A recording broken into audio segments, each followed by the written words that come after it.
Good afternoon, I'm John Perkins, the Closing Market Minute.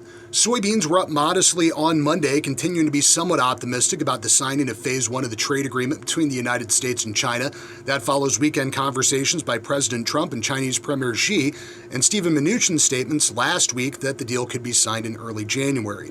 China did buy a routine amount of U.S. soybeans on Monday morning, and some beans originally announced as headed to unknown destinations were switched to the Netherlands and to Saudi Arabia. Corn was modestly higher in pretty light pre-holiday volume, also supported by short covering. The trade's also keeping an eye on development conditions in Argentina and Brazil. Some of the drier areas could miss out on rainfall this week. In Chicago, wheat was mixed. Kansas City wheat was down modestly. Minneapolis was up modestly, all consolidating.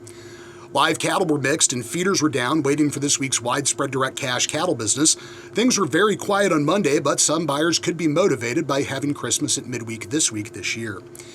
And hogs ended the session steady to modestly higher ahead of the USDA's quarterly hogs and pigs and cold storage numbers.